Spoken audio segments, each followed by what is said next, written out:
I'd been a volunteer at the 18th century house and gallery for several months, and I was used to friends asking if I'd seen any ghostly apparitions there or heard footsteps in the attics. I'd said, no, nothing so far, and laughed. Although I did say to myself, well, not inside the house.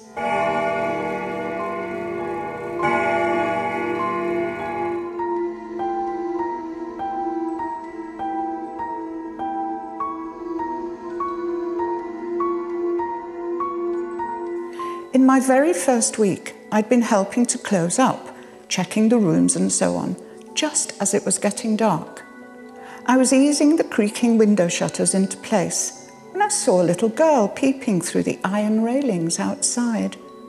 She was pale and dressed quite inadequately, I remember thinking. She looked towards me and stretched out her hand. I think she was calling out, but I couldn't hear. Anyway, Josie from reception spoke to me, and I turned to answer her. When I looked out of the windows again, the child had gone. We set the alarms, locked up and left. I looked all along the pavement outside and into the small paved areas either side of the stone steps that led to the front door. But there was no one. I considered the smaller neighbouring houses, most of them bearing brass plates giving the names of dentists, opticians, a gentleman's club. There was a solicitor and a shipping agent. There are no families with small children in this area now. I never mentioned the girl to anyone, but looking back, perhaps I should have. Over time, I got used to seeing her. Sometimes she was playing in the courtyard at the back of the house. Once or twice, she seemed to be looking for something. She ignored the workmen repairing a soakaway under the terrace, but would look straight at me as I walked along the top landing past the tall windows that overlook that courtyard. No one else turned to look at her. Sometimes she was intent on playing and didn't look up. I gave a great deal of thought to her visits and to who she might be or have been. Judging by her clothing, a long pinafore and a ragged shirt, I thought she might have lived in the area when the house was built, in the 1700s. I wanted to know more, and as a keen volunteer, I'd already started my research into the history of the house. A book on Georgian Chichester from the public library seemed a good place to start. After seeing the child, I visited the records office and spent time in their spacious reading room. I consulted old pamphlets and ledgers that the assistants brought to me.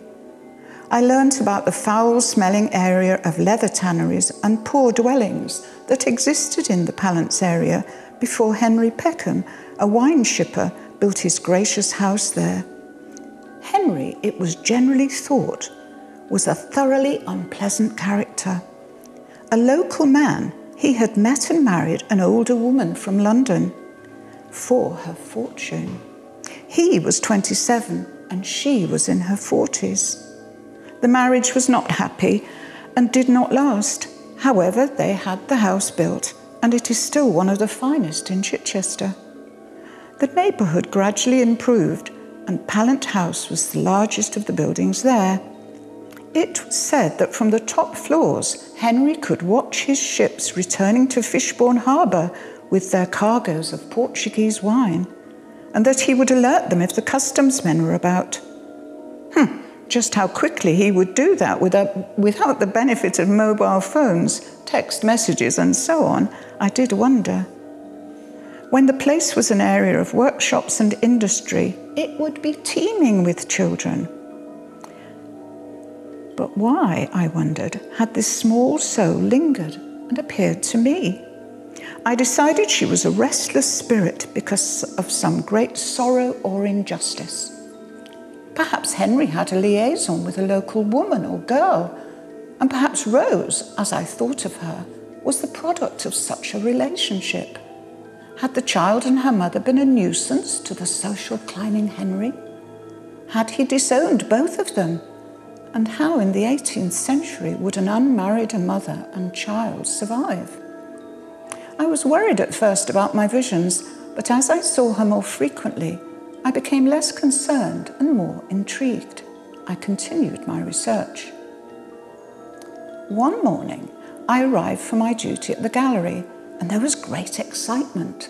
The builders who had been digging in the courtyard had uncovered several items.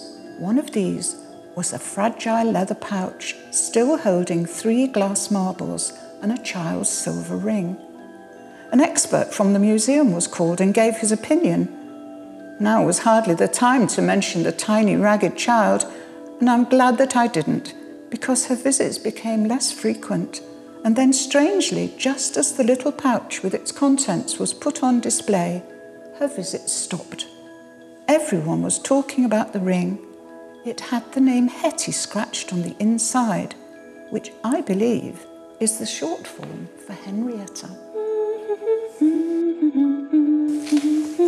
Happy Halloween.